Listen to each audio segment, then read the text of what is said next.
Well, welcome again. This is Flame of Truth. I'm Pastor Dan Smith. I'm the senior pastor down at Garden Grove Adventist Church down in Orange County. But I'm honored to get to be here on LLBN every once in a while, and we're doing a Daniel series. But we're actually going to sneak a little sermon from Revelation in here, so we're trying to find those places where Daniel and Revelation go together. We have to fill in a few places, so we're going to do Revelation 1 to 3 in the 7 churches today. But before that, we're going to have Sharon Frederick is going to sing, and her song is Fields of Mercy, and I think you're going to enjoy this.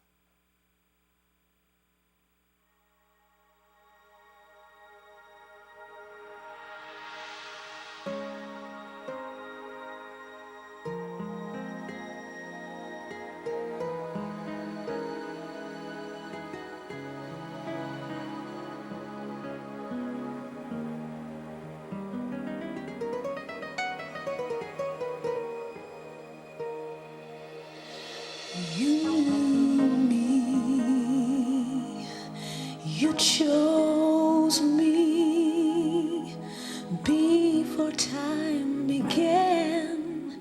You love me, Lord. I feel so unworthy, so undeserving. Still, you love me and took me as I am. Now I run through fields of mercy, I fly through skies of grace. I drink the living water that won't run dry. I hide under the shadows of the Almighty God, and I dwell in the presence of the Most High. Almighty God.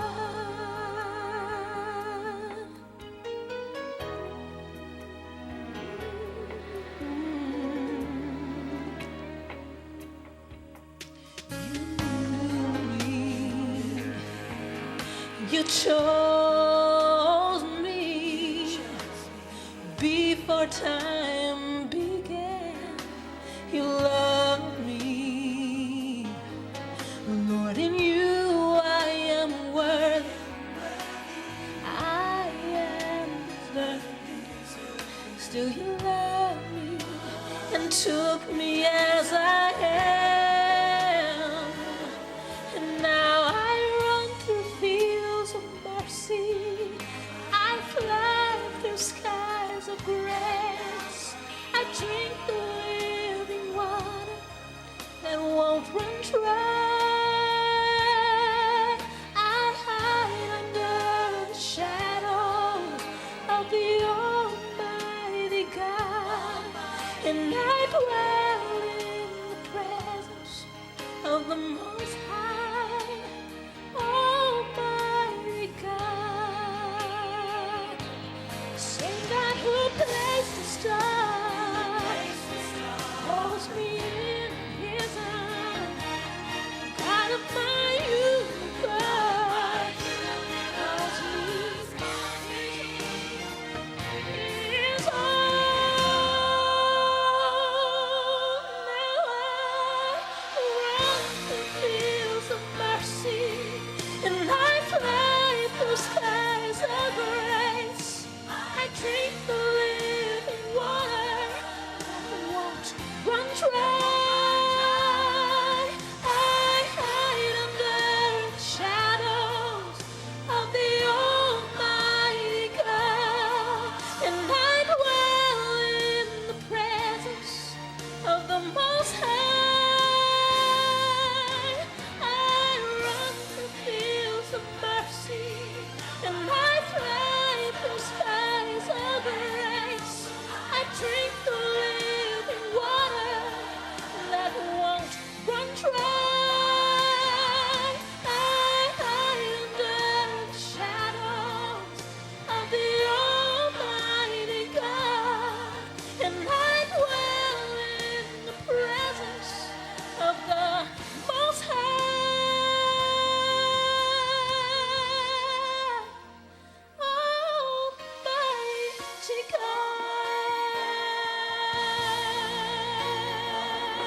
thank you, Sharon. That was just terrific. I don't know, we get special music here every week, and many of them I haven't personally met until they're here, and they're just amazing. So thank you. Well, let's get into our story for today. We're wrestling with the issue of church. I don't know if you're part of a church, if you've had a bad experience with church, or you love church. Most of us can tell a war story. Maybe some of us have caused the war stories. Chuck Colson tells a story about a church. A pastor came into the new congregation, and he decided somehow he was going to ask each person what they knew and thought about everyone else. He just collected all this gossip. Then he began to use that in manipulative sort of ways to line people up against each other, and eventually the church was just destroyed, just split everywhere. One head elder got so mad, came up right in the service and just hit the pastor in the face. And like a hockey game, a fight broke out everywhere. And just complete craziness. And the piano player began to try to play "Blessed Be the Tie That Binds," trying to calm it down. One person grabbed a flower vase with water in it and hurled it at someone. Water spilled out. Colson said one Presbyterian was visiting, got baptized by immersion for the first time. Complete disaster. Someone had to call the police to come work it out. Church. One church up on the Upper Peninsula in Michigan, I read, had two pastors, both thought they had the right to be the pastor, ended up trying to preach a sermon at the same time in church, shouting over each other. Someone had to call the police, take one of these away. Terrible. Church. And we could tell many stories. And many people have left because they were bummed out, burned out, bored with church. And yet in our passage for today in Revelation chapter 1, we have the passage where Jesus is walking in the middle of the candlesticks. John is on the Isle of Patmos, in prison, we think, and he's in prayer on the Lord's day, and all of a sudden here is this vision of Christ with the 7 candlesticks, all representing churches. And he's there in the middle. These are not perfect churches. One after the other, he says, I know this about you. I know this about you. And even though he knows all these problems about them, nothing is hidden from Jesus. He knows every backdoor dealing. He knows every form of politics. He knows what people have said, what they've thought in the back. He knows it all. And yet he doesn't give up on the church. He's there in the middle. I listened to a CD the other day of a forum. They were speaking down in San Diego. Just terrible stories. I can't prove they're all true, but he seemed to have documented it well within our own church tradition. Just double dealing and people making ridiculous salaries and risking church assets to do this or that. Oh, hopefully we've cleaned up most of those. It's just what happens. We're doing evangelism in my church right now, Friday night, and just one thing after the other. I made a couple mistakes. This didn't work, that didn't work, someone else went too long, someone else made a mistake, we had a video, didn't have the sound plugged in. Oh, disasters. We have a little meeting afterwards, and all right, what can we do? I'll do better, you do, what can we do? Next night we did better. That's just church. What are we going to do? Well, what about this issue of church? What would it be like if you got to heaven and there were other people there, but you had no contact with them? Heaven is alone. Yes, you have a mansion, swimming pool, all the rest, but you're by yourself. Dinner time, beautiful dinner comes wheeling in somehow by magic, and in this magnificent dining room, you have dinner by yourself. You can watch television, all the great 3D movie screen. You can watch all the best movies and music, but by yourself. Yes, there is golf in heaven, but you have to play by yourself. Every hole is a hole-in-one, but you can't tell anybody. There's no one to tell. And you have worship services, and you watch on television magnificent worship, but you're by yourself for 1,000 years, forever by yourself. Every desire could be met, but you're alone. Would you still want to go? Or would that be a form of hell, to have heaven but alone? And all the way through the book of Revelation, we have church. That's why God invented church, so we could be in heaven together. And over again in Revelation, you have the 144,000, or the great multitude, or they're on the throne of God, or on the sea of glass. They're an army coming down with white. Revelation 19. They're the wedding supper of the Lamb. It's always a group, a church, a community. No one is going to slip into church all by themselves. Well, let's have some fun with Revelation. Right here in Loma Linda, there's the dean of our School of Religion here, John Pauline, written a new book, 7 Keys to Unlock Revelation. Great little book.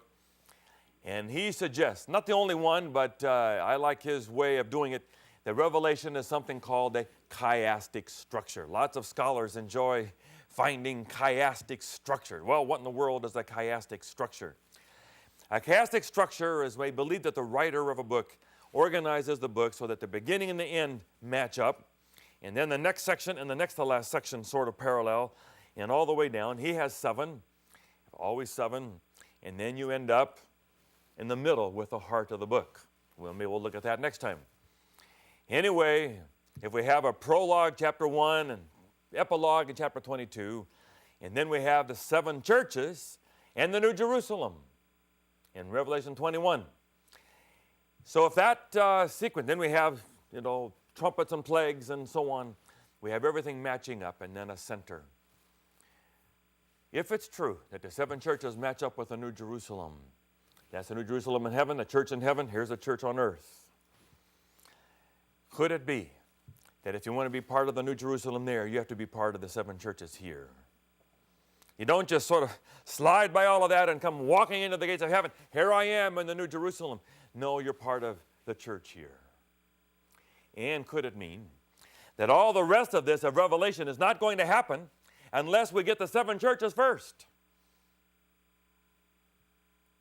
We're not going to have a sealing until the 7 churches. 7 is completeness and perfection.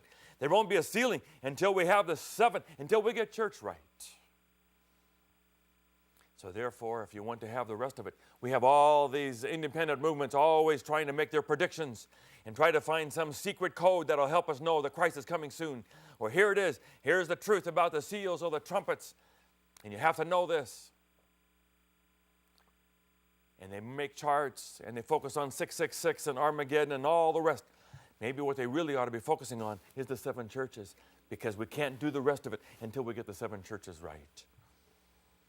They talk about the shaking before the sealing. I have an uncle, my Uncle Maury Venden, used to have a little drama he would do in preaching. He would put 6 chairs, 3 over here, 3 over here. These people all know the 3 angels' messages of Revelation 14. They've got all the truth. Some of them know Christ, some, mixture, you don't know. These over here do not know the 3 angels' messages of Revelation. Some of these know Christ, some know God, some don't even know God. And he said, get to the last days, some people are going to get excited about Christ, full of passion.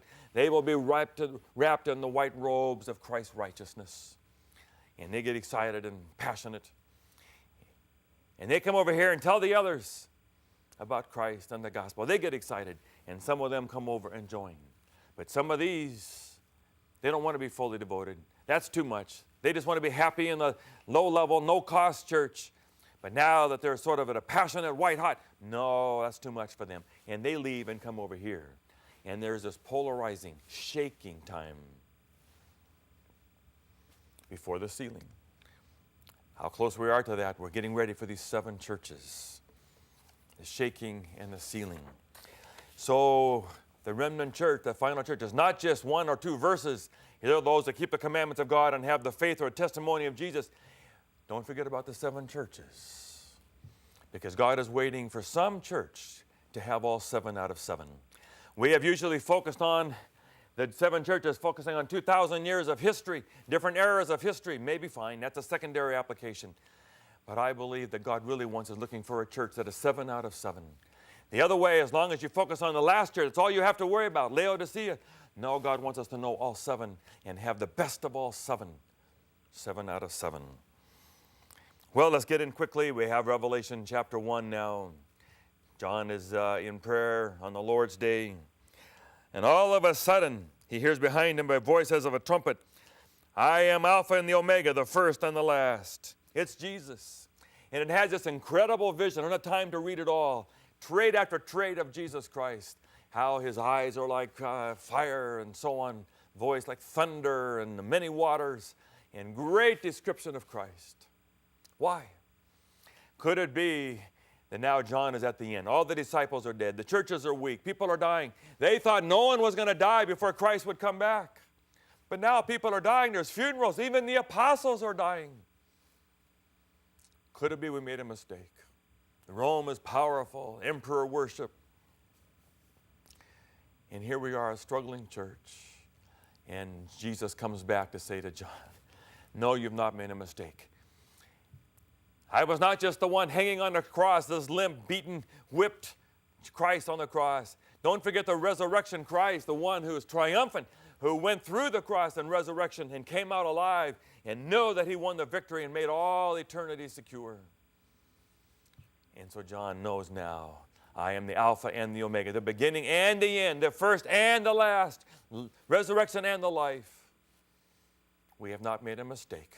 We have not bet everything on the wrong horse. Christ is going to win.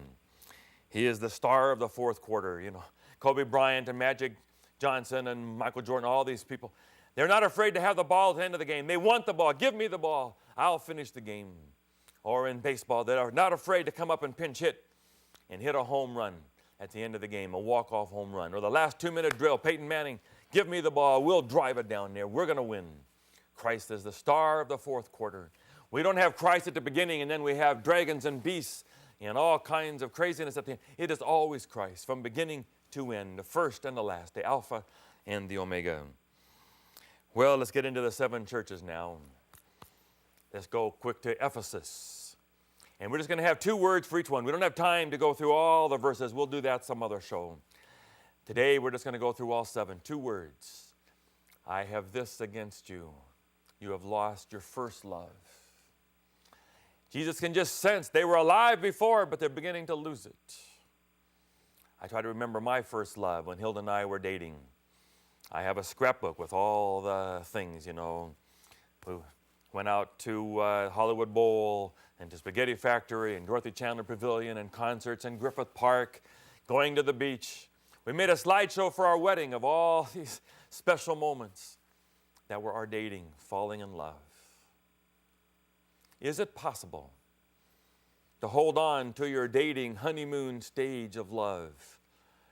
Or does it always have the disillusionment they talk about, where you have bills and mortgage and kids and hassles and work, and you've lost the magic of falling in love? Is it possible to hold on to a first love relationship with Christ? You remember when you first came to Christ? I hit my senior year of high school at Andrews University in Michigan. They just had a revival with my Uncle Maury Venden. Everyone was reading the Reach Out Bible, the New Testament, the Living Bible. There were small groups everywhere. I had a small group. People were alive and excited with Christ. And then you hit school and you have tests and homework. Is it possible to be alive day in and day out? Not just weeks of prayers, not just on a mission trip, not just once in a while standing with your hands raised and the music of the beat is going. Can you have a first love relationship with Christ all the time, day in and day out? That's what God is looking for, a church like that. Number 2, Smyrna. Smyrna, nothing bad about them. But the 2 words he says, be thou faithful unto death, and I will give thee a crown of life, Revelation 2, verse 10. Faithful. These are now the church during the Roman times, the the emperor worship, Nero. It's a famous story of Polycarp, where they made a law that everyone had to say 3 words, Caesar is Lord. Some of the Christians refused to say it. They came after Polycarp, the bishop of Ephesus, and they said, you have to say it. I'm not going to say it. Jesus is Lord, 86 years old. They came to get him to burn him at the stake. Prayed a prayer for them and for all his church members, people. Had the people cook them food. The Roman centurion said, just 3 little words. You don't even have to mean it. Just say them. I don't want to have to burn you at the stake. No, Jesus is Lord. I will never at this point in my life deny my Lord. They took him down. I'm going to tie him up. No, you don't need to tie me up. I'm not going to run. And they lit the fire, and he died with a prayer on his lips. Be thou faithful. Most of us are not going to have to die like that. Be in jail, miss a meal maybe even for Christ. But he says, be thou faithful unto Christ. no matter what. Philip Yancey tells a story. He went over to Russia right after the fall of the Iron Curtain. There was a man in the elevator with him just shouting, just 2 feet away. Why is he shouting? Well, it turns out when he was at the camps in Siberia, the only time they had to preach, 2 minutes during the roll call lined up, and he learned to just shout out a sermon to them. And he had wrecked his voice, and now he could only shout. Faithful. Faithful. You remember Winston Churchill, the graduation, after 4 hours, he had his address. 7 words, never, never, never, never, never give up. Is there anything that could happen that would make you go away from Christ? Go away from the church? I've been with young people so frustrated with the church, and I knew I was just in this valley of decision, trying to hold on to them, just keep them from the church. If you leave, the church loses and they win. We need you. Don't leave. Vow today that you will find some community and never leave. There's nothing the pastor could do or say, nothing the church members could do, no politics, no backroom deals, no boring services that would drive you away from the church, because Jesus stays in the center, in the midst of the candlesticks. Be thou faithful unto death. Number 3 is Pergamum. No compromise. No compromise. Revelation 2:13. I have this against you. I have this. He says this about you. You live where Satan has his throne, yet you have been true to my name. Is it possible to live in a culture where everything is a different value system than you have, and yet remain true? I'm in Southern California. People try to tell us you can't raise your kids in California. You just will be affected by the culture. No, he says it's possible. They lived where Satan had his throne. It is possible to not let the culture come in and change your values and who you are. I've been in the Philippines. Sometimes my wife will tease me that I have to come back from the Philippines. I'm speaking a Filipino form of English. I don't mean to. I don't intend to. It just happens because I'm surrounded by people who talk that particular way. And their nuance and their inflections and the way they put words together just becomes part of me. And you have to have a challenge to be in our world and not be affected by the culture. I've heard Jill Briscoe tell a story. Talking to a young lady, she was struggling with her spiritual life. I used to be so excited and close to God, now I can't find Him. Well, what was happening when you lost it? Well, I don't want to talk about that. Well, we better talk about it. Well, she had moved in with her boyfriend. And Jill Briscoe said, that'll do it. It's compromise. No compromise. So that's number 3, no compromise. This 7 out of 7 church, no compromise. Number 4, Thyatira. He says, I have this against you. You have tolerated that woman Jezebel. You have tolerated that woman Jezebel. Be careful. When a church tolerates compromise, this is a very delicate balance. Church gets tired. I used to tease my parents, my mother. I'm the oldest of 4 boys. We've all been pastors. One brother's not right now. When we were growing up, my youngest brother turns 50 tomorrow as I tape this. We're having a birthday for him. But by the time she had been very strict with me, down with my brothers, the youngest one, they got tired. They began to let things go. I said, how can you do that? You didn't let me do that. I still can hardly believe they let him drive a car. He's an ordained minister now. Sons are in college. Wonderful, powerful, proud of him. Parents get tired, churches get tired. But John is saying here, Jesus is saying, I want a church that has willing to take a stand, has not lost its nerve, has not gotten tired, has a careful balance between grace and first love, and also knowing where to draw lines and not let a culture just come in and take over our church and its values. Take a stand. Number 5, Sardis. I have this against you. You have a reputation of being alive, but you're really dead. They were 1,000 feet up on a cliff. They thought they were absolutely safe. Nothing could ever touch them. So they had no guards. They were asleep. And they were taken over twice. Tom Sawyer, Huckleberry Finn went to their own funeral, hiding up in the balcony as they listened to everyone talk about them. Then they came walking down the middle. They thought they were dead, but they were really alive. But too many churches look alive, really dead, just going through the motions. There's bulletins at the door. They're sitting in the pew. They're going through the rituals and motions of service. But the passion is gone. They're not alive. Jesus says, wake up. That's the 5th church. Wake up. Be alive. they were to hook up an EKG monitor to your spiritual heart, what would be the pattern right now? Heart beating. Are you alive with Christ? Church service, if they came to your church, would it feel alive, an energy there, a passion for Christ, to be a great church for God? Number 6, Philadelphia. We usually say brotherly love, but what the text says, Revelation 3, verse 8, I have set before you an open door, an open door. God is always open. Prodigal son came home, the door was always open. Have you had some closed doors in your life? Glass ceilings, doors closed? Jesus says, I set before you an open door. Never close it. Unpardonable sin is not closing the door, it's us closing the door on God. Open doors. 7th, Laodicea. I have this against you. You're lukewarm. I wish you were hot or cold, but you're lukewarm. I'm going to spit you out of my mouth. God wants a church that is white hot. First love, faithful, no compromise, take a stand, wake up, alive, open doors, and absolutely white hot. There is nothing like doing church with a group of people that are just white hot, alive, on fire for God, passionate.